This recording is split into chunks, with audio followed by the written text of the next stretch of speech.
Olá pessoal, bom dia, tudo bem com vocês? Eu sou Reginaldo de Lima e Silva e esse é o seu canal NTV Brasil e estamos aqui na expectativa de começarmos a transmitir aqui a Assembleia Geral da Organização das Nações Unidas, da ONU, onde o presidente Lula, como sempre, tradicionalmente, vai fazer o seu discurso de abertura. A expectativa pelo discurso do Lula é muito grande, uma vez que eu não preciso falar para ninguém o caldeirão em ebulição que está o mundo. Bom, eu acredito que o assunto principal que o Lula deve abordar é a matança, a carnificina que está acontecendo na Palestina, na faixa de Gaza, e também, né, na Cisjordânia, né, onde Israel decidiu também esmagar a Cisjordânia.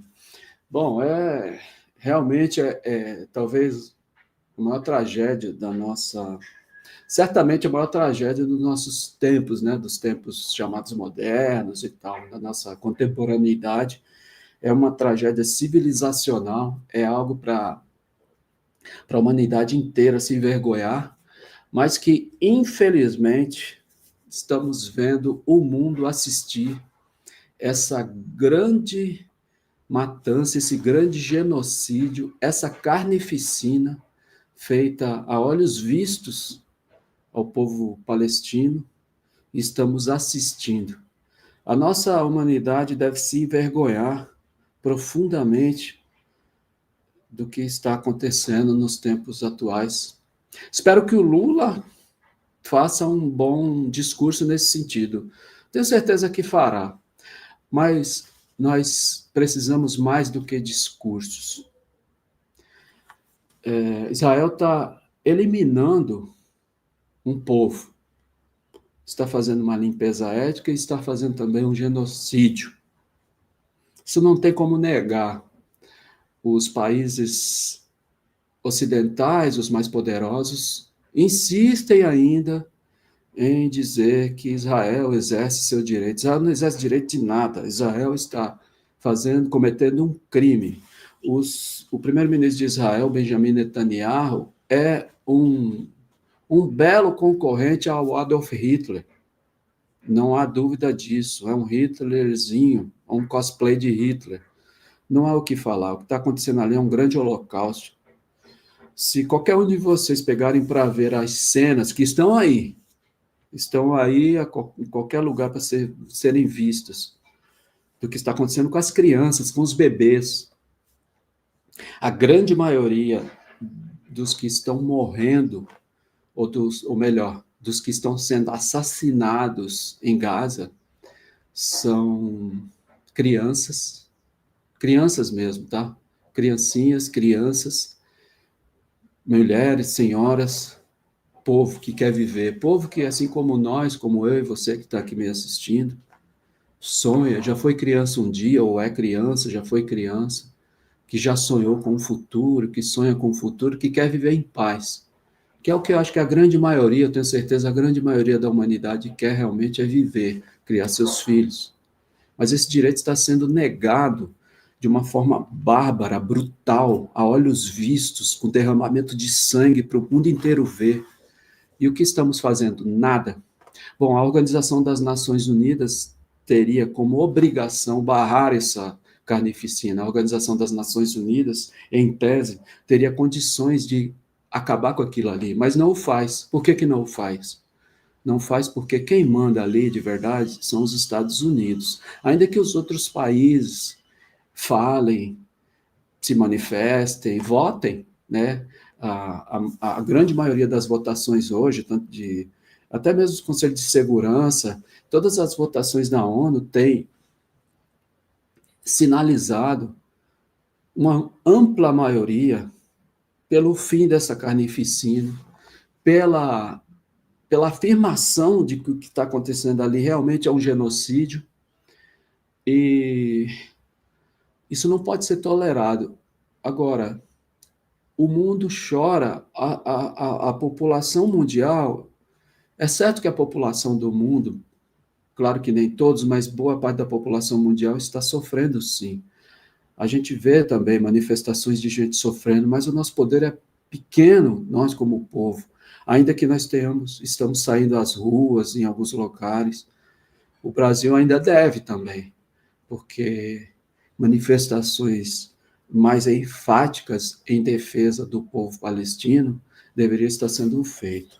Assim como o próprio povo árabe, né? Com exceção, acho que dos Houthis no Iêmen, que realmente tem feito algo de concreto, tentando combater o que Israel faz, mas os outros países, o restante do mundo, eu não vou aqui apontar o dedo para um país ou para outro, não, porque o mundo inteiro também tem sido conivente. Isso ficará registrado para a nossa geração. Infelizmente, a nossa geração será marcada pela geração que viu pela televisão, pela internet, por todos os meios que viu, que ouviu ao vivo mulheres, crianças sendo mutiladas, sendo mortas, esmagadas, crianças ficando órfãs, crianças sem pernas, sem braços, crianças e mulheres sendo queimados vivos. É isso que nós estamos vendo, gente, um derramamento de sangue perverso. E Israel não faz, e principalmente o seu primeiro-ministro, não faz a menor questão de esconder o que está fazendo. Faz aos olhos vistos, e todos aqueles, os arautos da democracia, os arautos da civilização, estão mostrando a sua cara. Essa Assembleia da ONU, nós fizemos questão aqui de mostrar, principalmente, o pronunciamento do presidente Lula, e também fazer essa abertura, porque não dá para ficar calado. O que nós podemos fazer é falar, é mostrar, é falar, mas ainda assim é difícil, porque mesmo essas plataformas onde esses veículos onde a gente pode falar um pouco, elas também têm seus limites, porque são controladas por essa elite, por esse poder dominante que muito alinhado a Israel, né? E Israel e Estados Unidos, hoje, a gente pode dizer que são uma coisa só.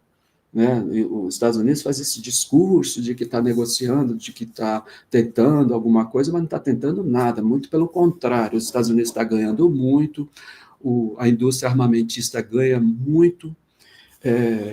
Nós vimos aí os representantes da Inglaterra, por exemplo, essa semana, dizer que deve se reconhecer o Estado palestino. Pô, fala importante, o Estado palestino tem que ser reconhecido por todos nós mesmos. A ONU reconhece o Estado palestino tem que ser reconhecido por todos os países do mundo, mas a gente sabe que os Estados Unidos não quer isso. A gente sabe que isso é porque Estados Unidos e Israel são a mesma coisa, como eu disse. Mas a Inglaterra falou, talvez pressionada, muito provavelmente pressionada, porque a repercussão na população está sendo grande. Afinal, todo mundo está vendo. Qualquer um que tem um pouquinho só de humanidade não pode ser a favor de algo como esse. E Israel tem realmente nos envergonhado como humanidade. Agora, como eu disse, a Inglaterra se manifestou oficialmente. Só que se manifestar oficialmente e continuar municiando com armas de grosso calibre Israel, não adianta. Israel ainda é municiada pelos países, os países ocidentais, né? Os países ocidentais que fabricam armas, que têm sua elite. Eu estou aqui com um olho no peixe, outro no gato. Eu vou até colocar a tela aqui da ONU, porque a hora que começar aqui o pronunciamento do presidente Lula, a gente já começa a transmissão. Né? Já está praticamente na hora, está marcado para as 10 horas, horário de Brasília, então logo daqui a pouquinho o Lula falará ao mundo. Mas, enfim, como eu ia dizendo, o poderio da indústria armamentista é enorme. E eles lucram com isso. Quanto mais matança, quanto mais caos, vocês estão vendo aí o pessoal já entrando ali nas dependências, né, das Nações Unidas, então já deve já começar. Vou até colocar, já deixar o áudio aqui. Mas, enfim, então a nossa luta, e solidariedade ao povo palestino, para alguns pode parecer algo distante ou algo de um outro povo. Não é, como eu disse já, ainda que fosse, entre aspas, só isso, seria algo muito justo e válido que todos nós tivéssemos a solidariedade ao povo palestino, porque é ser solidário a nós mesmos, é respeito à humanidade, né? Mas está para além disso, inclusive, a faixa de Gaza, Palestina, Cisjordânia, acaba sendo um grande laboratório do que eles podem fazer com qualquer povo menos poderoso no mundo. Eles podem fazer o que estão fazendo em Gaza, por exemplo, nas favelas brasileiras, eles podem fazer isso nos países menores, eles podem fazer isso nas pequenas ilhas onde eles querem controlar. Todos os povos que têm pouquíssimo poderio econômico, que têm poderio armamentista muito pequeno, eles podem fazer tudo isso, porque a experiência está sendo bem sucedida. Eles estão fazendo uma carnificina, eles estão destruindo um povo, eles estão eliminando fazendo um genocídio no século XXI, sendo televisionado ao vivo e nada acontece. Bom, mas aí nós temos também que fazer uma menção, como eu já fiz aos Houthis, também aos bravos cidadãos do mundo que estão também na chamada flotilha da liberdade, na flotilha em solidariedade à Palestina, que está ali rumo a Israel, com dezenas de barcos, de embarcações bem estruturados, mas a gente sabe que é muito provável que Israel deve interceptar esses barcos, então a gente tem que estar atento, e são pessoas que estão ali, sabendo do que Israel é capaz de fazer, mas ainda assim colocando suas vidas em risco, porque, de fato, é compreensível respirar num mundo como esse, fazer parte da matança de mulheres e crianças por um Estado nacional e com a complacência mundial, realmente é para se envergonhar como ser humano. Então, o que eles estão fazendo merece não só os aplausos, mas a nossa solidariedade e o nosso apoio naquilo que nós pudermos fazer. Então, gente, daqui a pouquinho, vamos começar aqui a mostrar o presidente Lula no seu discurso, espero que seja um discurso impactante, mas é aquilo, né? Infelizmente, não podemos esperar muito só dos discursos, né? Como eu já disse. Algo tem que ser feito. A ONU,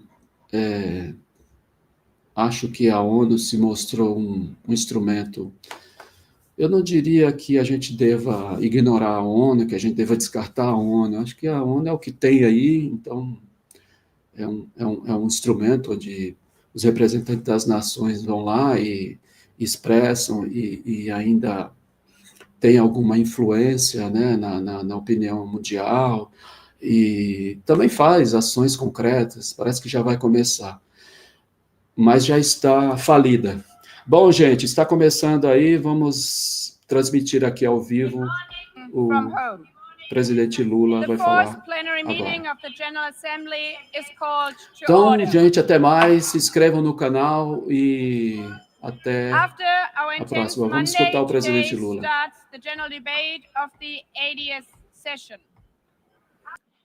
Before proceeding to the general debate, the Assembly will hear an introduction by Secretary General of his annual report on the work of the organization.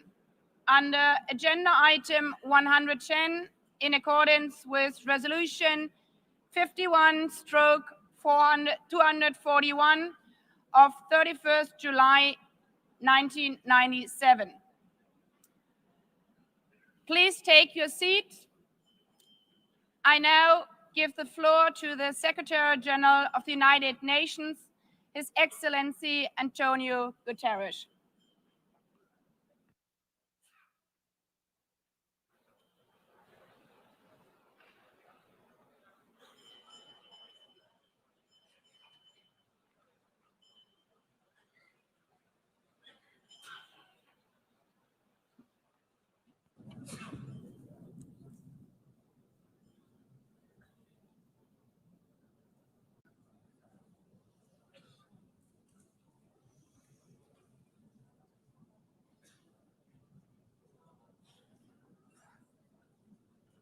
Please, could you take your seats?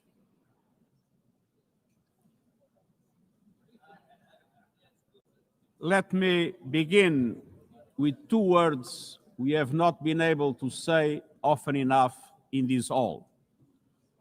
Madam President.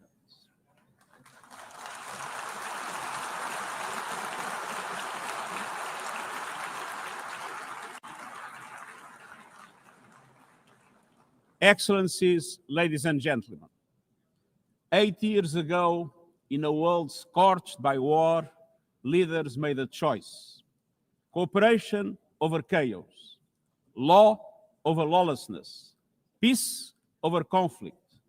And that choice gave birth to the United Nations, not as a dream for perfection, but as a practical strategy for the survival of humanity. Many of our founders had seen firsthand the hell of the death camps and the terror of war.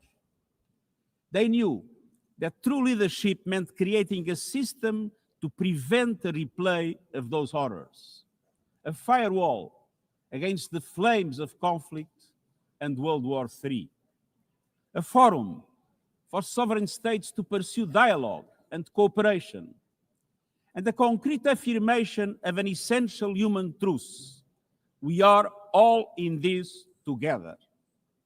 And this General Assembly Hall is the heartbeat of that truth. It is why for decades, world leaders have come to this one-of-a-kind podium. It is why you are here today. Because at its best, the United Nations is more than a meeting place. It's a moral compass, a force for peace and peacekeeping, a guardian of international law, a catalyst for sustainable development, a lifeline for people in crisis, a lighthouse for human rights, and the center that transforms your decisions, the decisions of member states, into action. 80 years on, we confront again the question our founders faced, only more urgent, more intertwined, more unforgiving. What kind of world do we choose to build together? Excellencies, we have our work cut out for us, as our ability to carry out that work is being cut from us. We have entered in an age of reckless disruption and relentless human suffering. Look around. The principles of the United Nations that you have established are under siege. Listen, the pillars of peace and progress are buckling under the weight of impunity, inequality, and indifference. Sovereign nations invaded, hunger weaponized, truth silenced, rising smoke from bombed-out cities, rising anger in fractured societies, rising seas swallowing coastlines. Each one a warning, each one a question. What kind of world will we choose? A world of raw power or a world of laws? A world that is a scramble for self-interest or a world where nations come together? A world where might makes right or a world of rights for all? Excellencies, our world is becoming increasingly multipolar, and this is positive, reflecting a more diverse, dynamic global landscape. But multipolarity without effective multilateral institutions can court chaos, as Europe has learned the hard way, resulting in World War I. It was multipolar, but there was no multilateral institutions. So let's be clear. International cooperation is not naivete. It is hard-headed pragmatism. In a world where there's leap borders, isolation is an illusion. No country can stop a pandemic alone. No army can halt rising temperatures. No algorithm can rebuild trust once it is broken. These are global stress tests of our system, our solidarity, and our resolve. I'm convinced we can pass these tests, and we must. Because people everywhere are demanding something better, and we owe them a system worthy of their trust and a future worthy of their dreams. And so we must make the choice, an active choice, to reaffirm the imperative of international law, to reassert the centrality of multilateralism, to reinforce justice and human rights, and to recommit to the principles that gave rise to our organization and to the promise contained in its first words, we the peoples. Excellencies, the choices we face are not part of an ideological debate. They are a matter of life and death for millions. As I scan the global landscape, we must make 5 critical choices. First, we must choose peace rooted in international law. Peace is our first obligation. Yet today, wars rage with a barbarity we vowed never to allow. Too often, the Charter is brandished when convenient and trampled when not. But the Charter is not optional. It is our foundation. And when the foundation cracks, everything built upon fractures. Around the world, we see countries acting as if the rules don't apply to them. We see humans treated as less than human, and we must call it out. Impunity is the mother of chaos, and it has spawned some of the most atrocious conflicts of our times. In Sudan, civilians are being slaughtered, starved, and silenced. Women and girls face unspeakable violence. There is no military solution. I urge all parties, including those in this hall, end the external support that is fueling this bloodshed. Push to protect civilians, because the Sudanese people deserve peace, dignity, and hope. In Ukraine, relentless violence continues to kill civilians, destroy civilian infrastructure, and threaten global peace and security. I commend recent diplomatic efforts by the United States and others. We must work for a full ceasefire and a just, lasting peace in accordance with the Charter, UN resolutions, and international law. In Gaza, the horrors are approaching a third monstrous year. They are the result of decisions that defy basic humanity.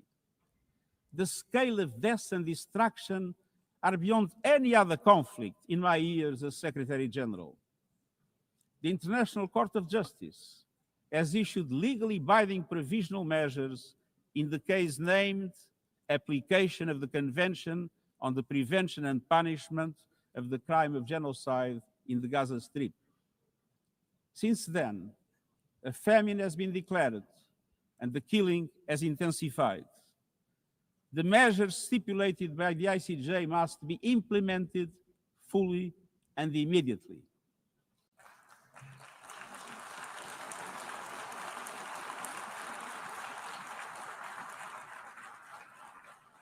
Nothing can justify the horrific Hamas terror attacks of October 7 and the taking of hostages, both of which I have repeatedly condemned. and nothing can justify the collective punishment of the Palestinian people and the systematic destruction of Gaza. We know what is needed. Permanent ceasefire now. All the hostages released now. Full humanitarian access now. And we must not relent in the only viable answer to sustainable Middle East peace, a two-state solution as so eloquently reaffirmed yesterday. We must urgently reverse dangerous trends on the ground. Relentless settler expansion and violence, and the looming threat of annexation must stop. Everywhere, from Haiti to Yemen, to Myanmar and the Sahel and beyond, we must choose peace anchored in international law. The past year has brought glimmers of hope, including the ceasefire between Cambodia and Thailand, and the agreement between Azerbaijan and Armenia brokered by the United States. But far too many crises continue unchecked.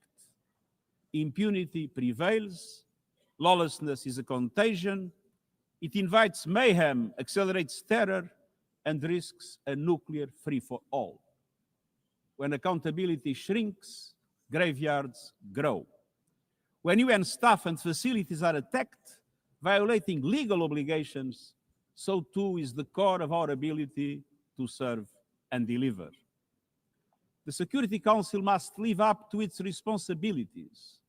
It must be more representative, more transparent, and more effective. And beyond crisis response, we must tackle the injustices that ignite conflict, exclusion, inequality, impunity, and corruption. The surest way to silence the guns is to raise the volume for justice. Real security is born of fairness and opportunity for all. Excellencies, this leads me to my second point. We must choose human dignity and human rights. Human rights are not an ornament of peace, they're its bedrock. Human rights, economic, social, cultural, political, and civil, are universal, indivisible, and interdependent. Choosing rights means more than words. It means choosing justice over silence. It means protecting freedom and civic space, advancing equality for women and girls, confronting racism and discrimination in all its forms, protecting human rights defenders, journalists, and freedom of speech, and upholding the rights of refugees and migrants so that mobility is safe and in accordance with international law. Human rights are a daily battle, online and offline. They require political will. But dignity is not only about the protection of rights. It is about rights fulfilled through inclusive and resilient development. Rights that put an end to poverty and hunger. Rights that open doors to education, health, and opportunity. The Sustainable Development Goals are our shared roadmap for achieving these rights. But in order to make progress down this road, we need fuel. And that fuel is finance. We've seen what development done right can deliver. In the past decade, millions more have gained access to electricity, clean cooking solutions, and to the internet. Child marriage is in retreat. Women's representation is growing, but cuts to aid are wreaking havoc. They are a death sentence for many. For so many more, a stolen future. This is the great paradox of our time. We have the solutions, but we are siphoning off the fuel that would make it possible to make progress. To choose dignity, we must choose financial justice and solidarity. We need to reform the international financial architecture so that it drives development for all. with bigger and bolder multilateral development banks, lending more and mobilizing more private capital for developing countries, with faster and fairer debt relief mechanisms, helping every country in crisis, including middle-income countries. Protecting natural resources by tackling illicit financial flows and abusive tax practices that rob societies of their future. And global financial institutions that represent today's world, with far greater participation of developing countries in terms of their composition and their decision-making. So let us choose a global economy that works for everyone, men and women. Let us choose human rights and dignity. And let us equip ourselves with the means to ensure a transition for people and the planet. Excellencies, this brings me to the third choice. We must choose climate justice. The climate crisis is accelerating, but so are the solutions. The clean energy future is no longer a distant promise. It's already here. No government, industry, or special interest can stop it. But some are trying, hurting economies, locking in higher prices, and squandering a historic opportunity. Fossil fuels are a losing bet. Last year, almost all new power capacity came from renewables, and the investment is surging. Renewables are the cheapest and fastest source of new power. They create jobs, drive growth, shield economies from volatile oil and gas markets, connect the unconnected, and can free us from the tyranny of fossil fuels. But not at today's pace. Clean energy investment remains uneven. 21st century grids and storage are not rolling out fast enough.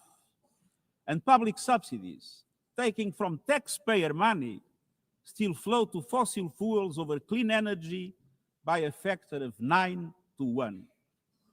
Meanwhile, emissions, temperatures, and disasters keep rising. And those least responsible suffer the most. Science says limiting global temperature rise to 1.5 degrees by the end of this century is still possible, but the window is closing. The International Court of Justice has affirmed the legal obligation of states. We must step up action and ambition, especially through strengthened national climate plans. Tomorrow, I will welcome leaders to announce new targets. The G20, the biggest emitters, must lead, guided by common but differentiated responsibilities. But all countries must step up and do more as we head to the UN Climate Conference in Brazil. By accelerating action in energy, forests, methane, and industrial decarbonization. By defining a credible roadmap to mobilize $1.3 trillion annually in climate finance by 2035 for developing countries. By supporting just transitions, by doubling finance for adaptation to at least $40 billion this year, and rapidly deploying proven tools to unlock billions more in concessional finance. And by capitalizing the Loss and Damage Fund with significant contributions. All of these requires government, international financial institutions, philanthropies, civil society, and the private sector to work together, to provide fiscal space to developing countries and unlock new innovative sources of finance at scale, including solidarity levies on high-emitting sectors and debt swaps. We have the solutions and tools, but we must choose climate justice and climate action. Fourth, we must choose to put technology at the service of humanity. Artificial intelligence is rewriting human existence in real time.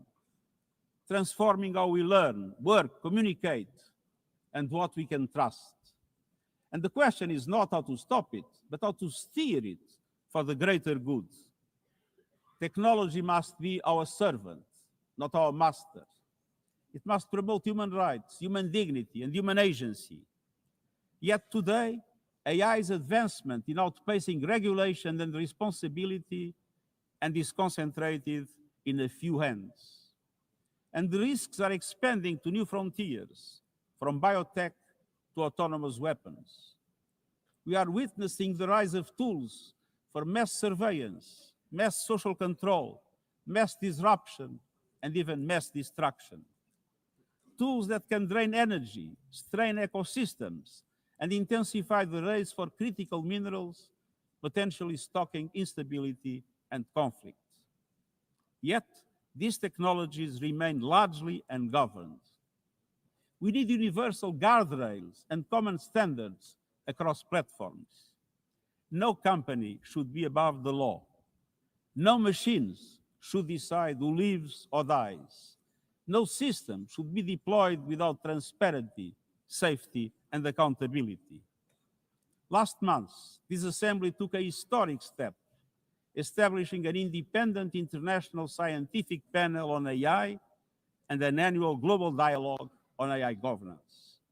Two new pillars of a shared architecture, connecting science with policy to bring clarity and foresight, enabling innovation to flourish while advancing our values and our rights, and ensuring governments, companies, and civil society can help shape common norms.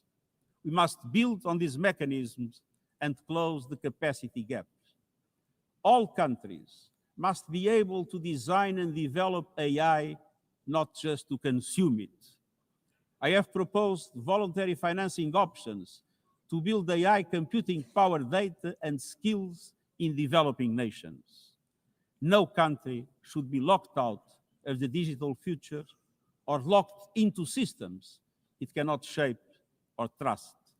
And governments must lead with vision, and companies must act with responsibility. And we, the international community, must ensure that technology lifts up humanity. So let us choose cooperation over fragmentation, ethics over expediency, and transparency over opacity. Technology will not wait for us, but we can still choose what it serves. So let us choose wisely. Fifth and finally, to meet all these goals, we must choose to strengthen the United Nations for the 21st century. The forces shaking our world are also testing the foundations of the United Nations system. We are being hit by rising geopolitical tensions and divisions, chronic uncertainty, and mounting financial strain. But those who depend on the United Nations must not be made to bear the cost, especially now, when for every dollar invested to support our core work to build peace, the world spends $750 on weapons of war. This is not only unsustainable, it is indefensible. In this moment of crisis, the United Nations has never been more essential. The world needs our unique legitimacy, our convening power, our vision to unite nations, to bridge divides and confront the challenges before us. The Pact for the Future has shown your determination to build a United Nations that is stronger, more inclusive, and more effective. That is the logic and the urgency of our UN80 initiative. We are moving swiftly and decisively. I put forward concrete proposals, a revised budget for 2026 that strengthens accountability, improves delivery, and cuts costs. Practical reforms to implement mandates more effectively and efficiently with greater impact.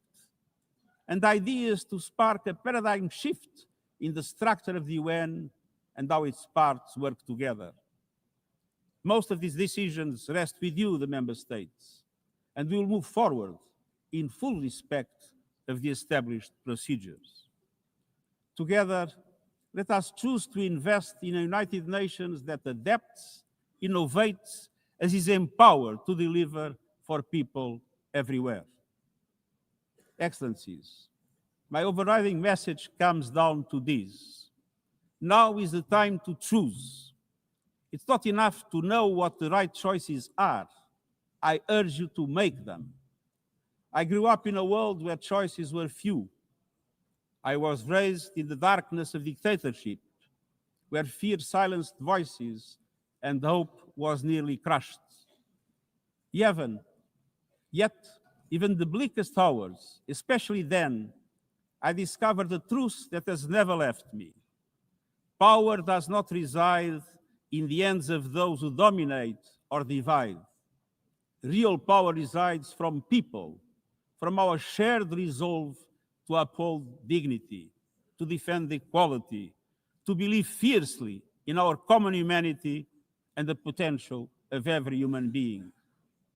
I learned early to persevere, to speak out, to refuse to surrender, no matter the challenge, no matter the obstacle, no matter the hour. We must and we will overcome. Because in a world of many choices, there is one choice we must never make, the choice to give up. We must never give up. That is my promise to you, for peace, for dignity, for justice, for humanity, for the world we know is possible when we work as one. I will never, ever give up. Thank you.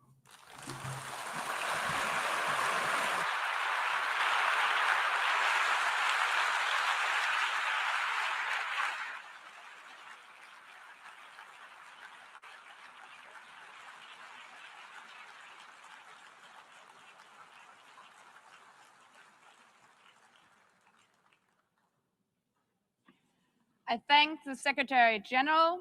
The Assembly will now turn to agenda item 8, entitled General Debate.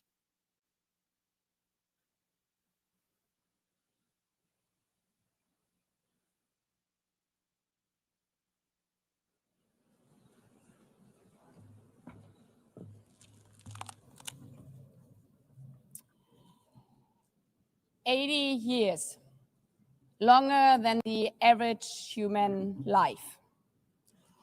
This anniversary of the United Nations should have been a moment of celebration. But this is not an ordinary year. Just look at the state of our world, as the Secretary General described. Thousands of orphans in Gaza are wandering around the rubble, eating sand, drinking contaminated water. 90-year-old women in Ukraine are hiding from drones, trapped in their homes instead of living their final years in peace. Children in Haiti, too afraid to walk to school, afraid they might be gunned down by gangs like their friends.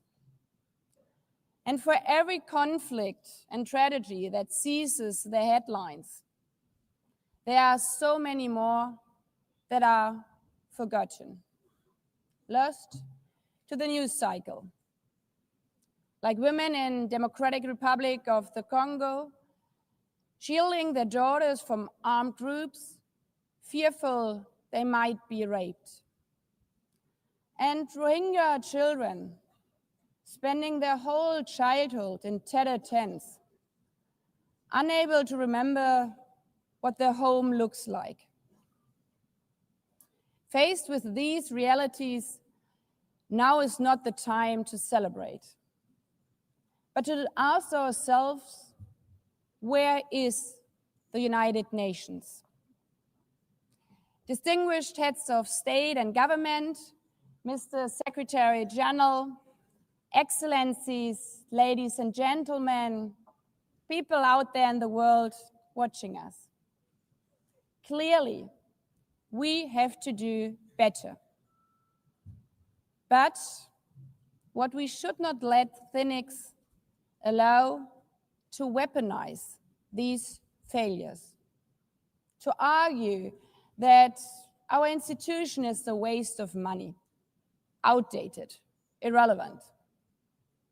When the principles of the Charter are ignored, is it the UN that has failed? When tanks rolled into Ukraine, was it because Article 2 of the Charter is not clear enough about sovereignty and territorial integrity? When civilians, children, are killed in Gaza, is it humanitarian law at fault for failing to protect them? It's not the Charter which fails. It's not the UN as an institution which fails. The Charter, our Charter, is only as strong as member states' willingness to uphold it, and their willingness to hold to account those who violate it. Excellencies, yes, our world is in pain. Yes, we have failures. But imagine how much worse would it be without the United Nations? Would a single person be better off without it? Without UNICEF, 26 million children would not have received an education. Without the World Food Programme, nearly 125 million people would have lacked life-saving food assistance. Without the World Health Organization, over 1 billion vaccines would not have been supplied. Sometimes we could have done more, but we cannot let this dishearten us. If we stop doing the right thing, evil would prevail. This 80th session is not about big celebrations. It's about finding the resolve not to give up, the resolve to be better together, just as our predecessors did 8 decades ago. This institution was born in a world on fire and desperate for reprieve. 750 million, nearly a third of humanity back then, still under colonial rule. 2 world wars in a generation, 70 million dead. The horrors of the Holocaust revealed to our collective shame. This was a generation that knew almost nothing but suffering and despair.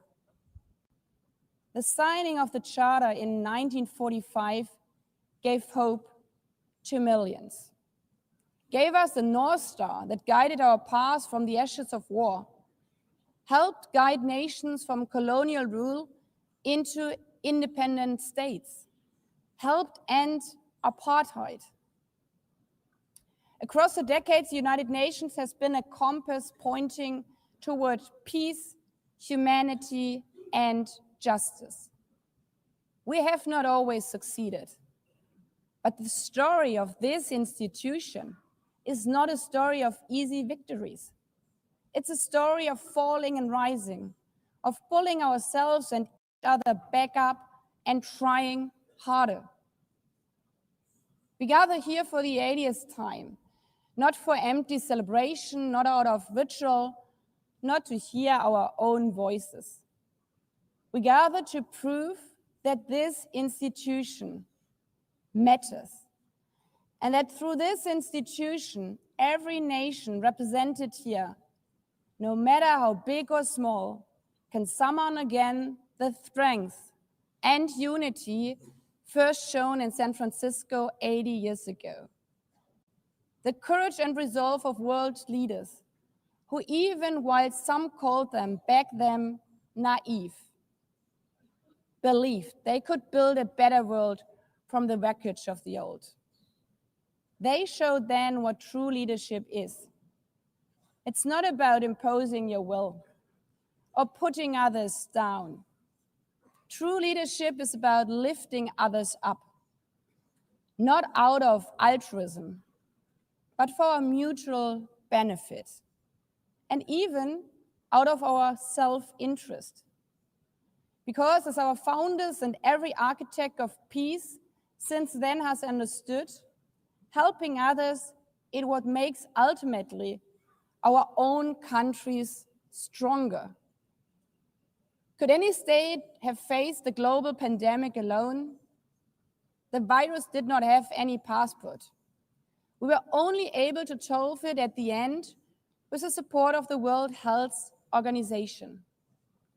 The climate crisis does not stop at borders. CO2 emissions anywhere affect people everywhere.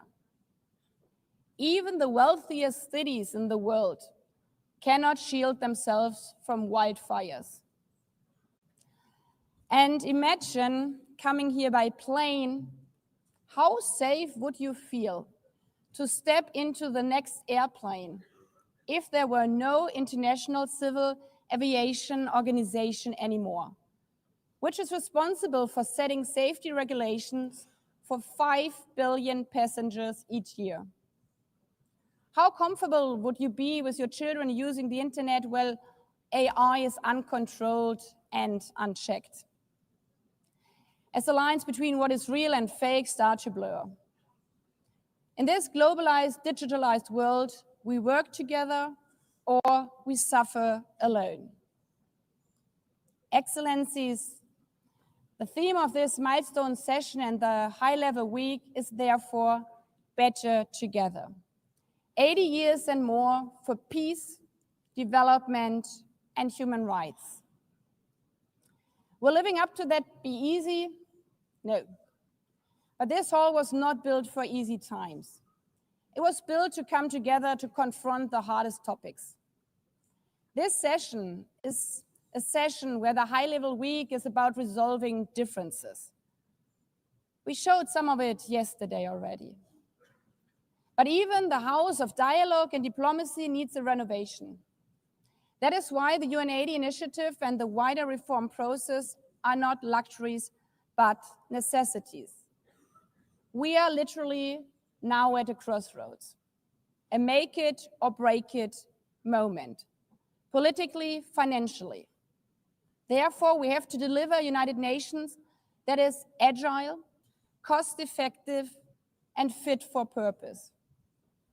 Member states have to give the Secretary General and this process their full support, because reform cannot stop in New York. It must carry through to every capital. That includes delivering the Pact for the Future and accelerating progress on the Sustainable Development Goals. Again, this is not about charity. It's about addressing the core purposes of this institution, about strengthening our foundations across all 3 pillars: peace and security, human rights, and sustainable development. They are inseparable. Leaving hundreds of millions trapped in extreme poverty, vulnerable to crisis, and denied their human rights is not only a moral failure, it's a recipe for global unrest, terrorism, and a tragic waste of humanity's greatest resource, its people. Put it simply, without the SDGs, there cannot be lasting peace. Excellencies, our future as an institution will also be shaped by the selection of the next Secretary General. And here we must pause and reflect. In nearly 80 years, this organization has never chosen a woman for that role. One might wonder how out of 4 billion potential candidates, there could not be found a single one. Of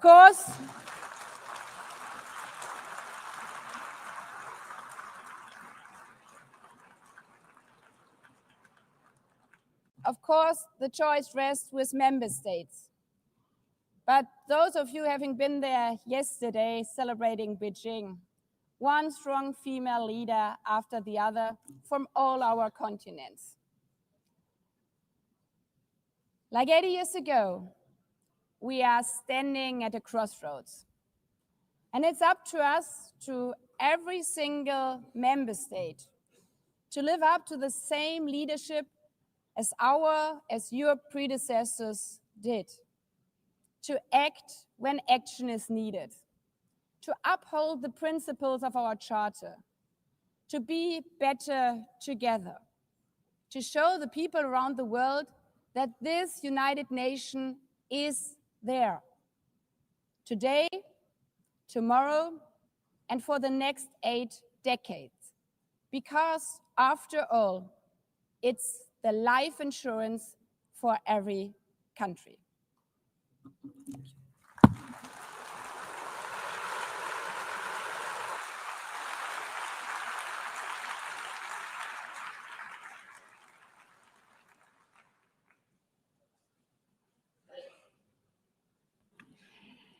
Before giving the floor to the first speaker for this morning, I would like to remind member states that the list of speakers for the general debate has been established on the agreed basis that statements should be no longer than 15 minutes to enable all the speakers to be heard at a given meeting. Within this time frame, I would like to appeal to speakers to deliver their statements at a reasonable pace so that interpretation into the other official languages may be provided properly. I would also like to draw your attention to the decision taken by the Assembly at previous sessions, namely that the practice of expressing congratulations inside the Assembly Hall after speech has been delivered is strongly discouraged. After delivering their statements from the rostrum, speakers are invited to exit the hall through room JA200, located behind the podium, before returning to their seats. May I take it that the Assembly agrees to proceed in this manner? It's so decided.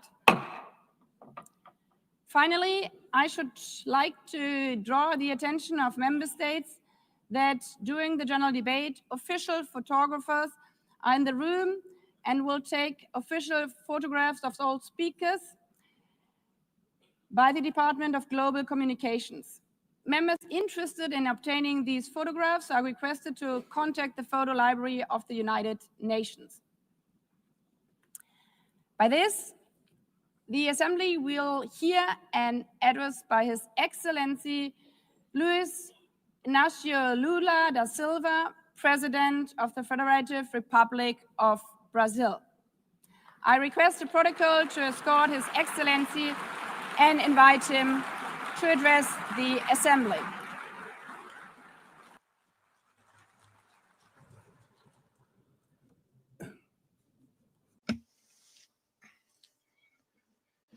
Madam President of the General Assembly, Analina Berbuki, Mr. Secretary General Antonio Guterres, dear heads of state and government, and representatives of the member states gathered here.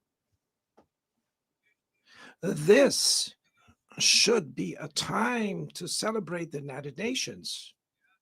Created at the end of the war, the UN symbolizes the highest expression of the aspiration for peace and prosperity. Today, however, the ideals that inspired its founders in San Francisco are under threat as never before in their history.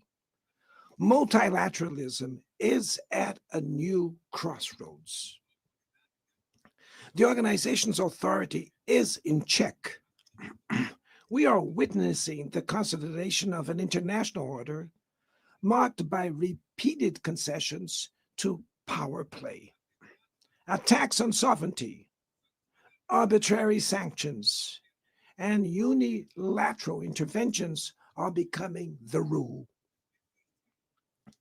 There is a clear parallel between the multilateralism crisis and the weakening of democracy.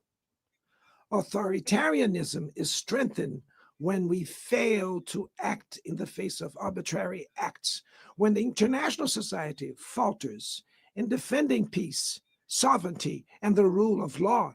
The consequences are tragic. Throughout the world, anti-democratic forces are trying to subjugate institutions and stifle freedoms. They worship violence, praise ignorance, act as physical and digital militias, and restrict the press of power is unacceptable. This interference in domestic affairs is aided by a subservient far right who is nostalgic of past hegemonies. False patriots plan and publicly promote actions against Brazil. Peace cannot be achieved with impunity. A few days ago, and for the first time in 525 years of our history, a former head of state was convicted of attacking the democratic rule of law. He was investigated, indicted, trialed, and held accountable for his actions in a meticulous process. He has the right to defend himself was secured, a prerogative that dictatorship.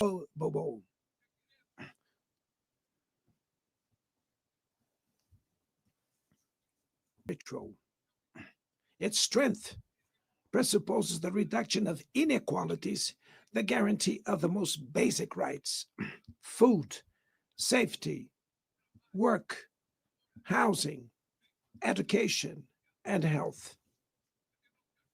Democracy fails when women earn less than men or die at the hands of partners and family members. It loses when it closes its doors and blames migrants for the world's ills. Poverty is as much an enemy of democracy as extremism. Therefore, we were proud to receive confirmation from FAO that Brazil has once again left the hunger map in this year, 2025. But in the world, there are still 670 million hungry people, and about 2.3 billion face food insecurity. The only war of which everyone can emerge victorious is the one we wage against hunger and poverty. This is the goal of the global alliance we launched at the G20 and which has the support of 103 countries. The international community needs to revise its priorities, reduce arms spending, and increase development aid. Relieve the service of the foreign debt of the poorest countries, above all African nations, and set minimum global tax standards so that the super rich pay more taxes than workers. Democracy is also measured by the ability to protect families and the childhood. Digital platforms offer possibilities for us to come together in ways we never imagined, but they have been used for sowing intolerance, misogyny, xenophobia, and misinformation. The internet cannot be a land of lawlessness. It's up to governments to protect the most vulnerable. Regulating does not mean restraining freedom of expression. It's about ensuring that what is already illegal in the real world is treated the way in the virtual environment. Attacks on regulation serve to cover up hidden interests and provide shelter for crimes such as fraud, human trafficking, pedophilia, and attacks against democracy. The Brazilian parliament was right to rush to address this issue.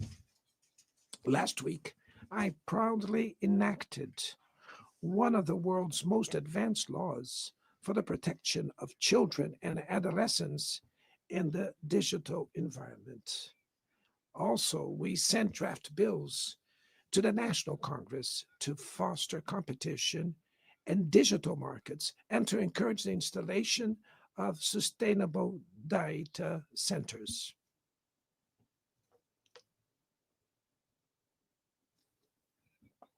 To mitigate the risks of artificial intelligence, we are committed to building multilateral governance in line with the Global Digital Compact that was approved in this plenary last year. Ladies and gentlemen, your excellencies, in Latin America and the Caribbean, we are experiencing a time of growing polarization and instability. Maintaining the region as a zone of peace is and was our priority. We are a continent free of weapons of mass destruction, without ethnic or religious conflicts. The comparison between crime and terrorism is worrying. The most effective way to combat drug trafficking is to cooperate to suppress money laundering and limit arms trade. Using lethal force in situations that do not constitute armed conflict is tantamount to executing people without trial. Other parts of the planet have already witnessed interventions that cause greater damage than intended, with serious humanitarian consequences. The path to dialogue must not be closed in Venezuela. Haiti has the right to a violence-free future, and it is unacceptable that Cuba be listed as a country that sponsors terrorism. In the conflict in Ukraine,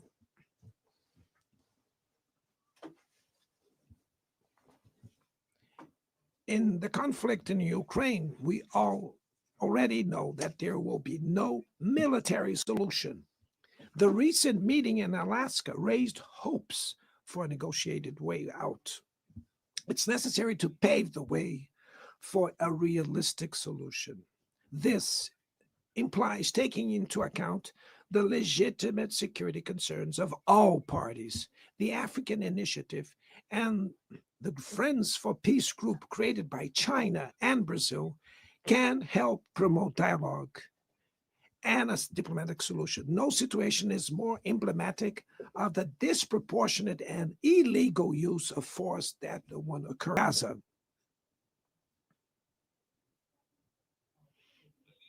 There, under tons of rubble, are buried tens of thousands of innocent women and children.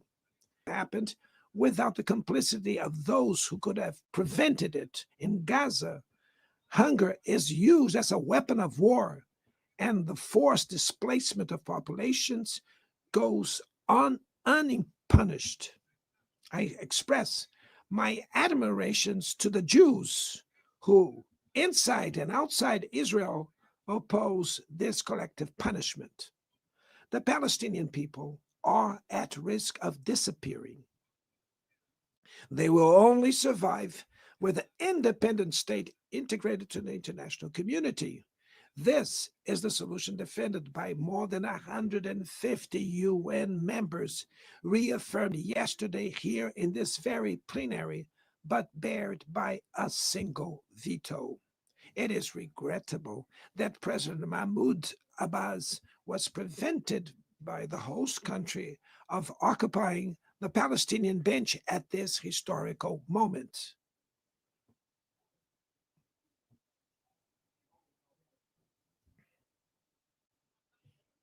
The spread of this conflict to Lebanon, Syria, Iran, Qatar is fueling an unprecedented arms build-up. Madam President, bombs and nuclear weapons will not protect us from the climate crisis.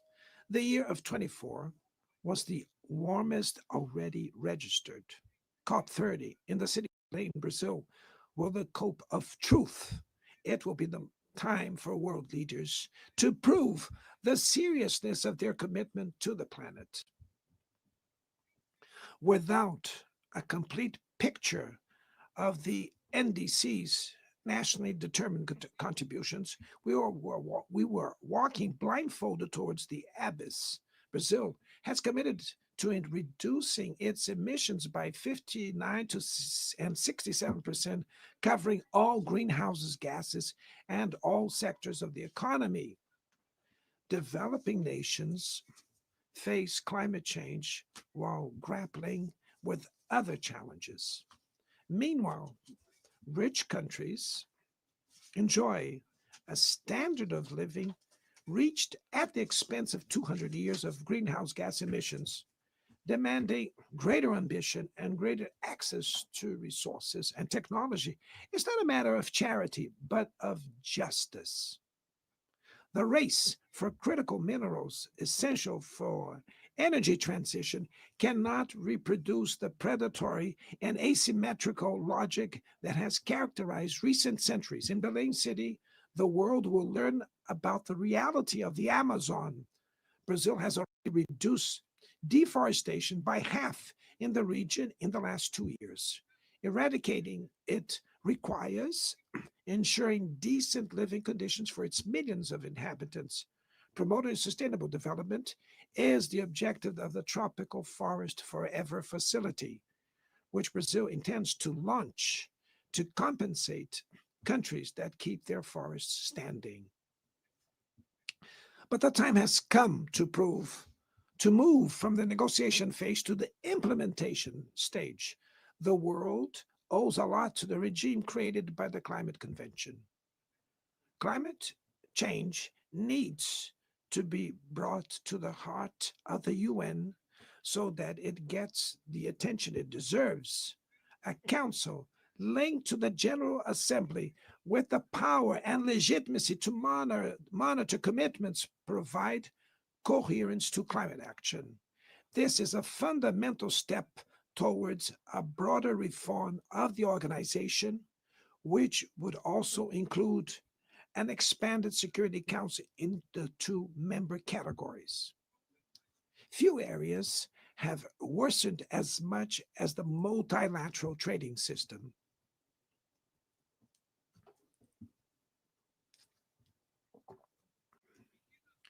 Unilateral measures have rendered fundamental principles, such as the most favored nations clauses, meaningless.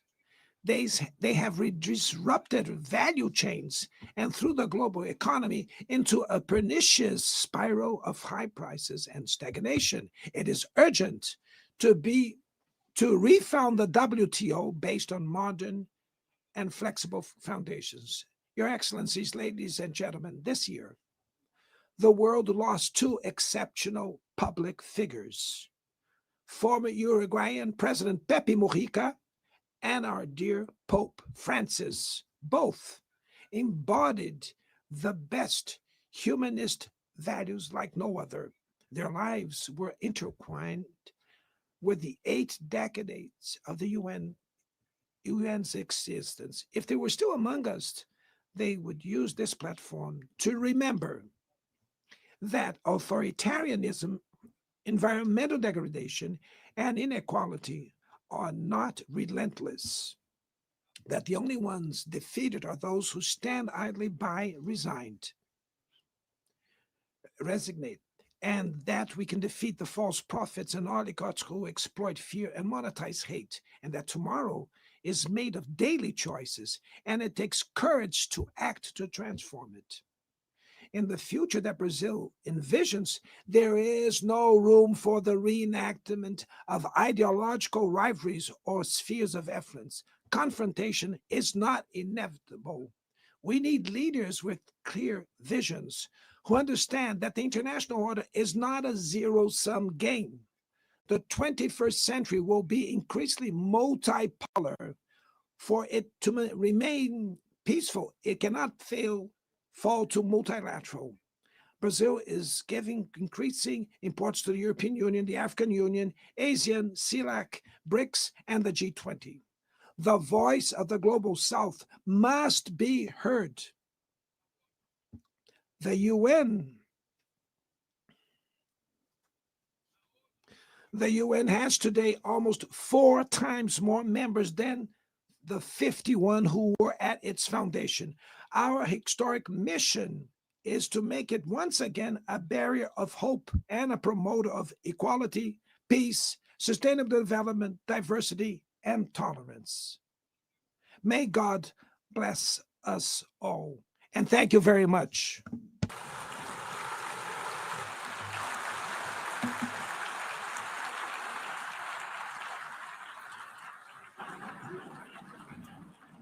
On behalf of the Assembly, I wish to thank the President of the Federative Republic of Brazil,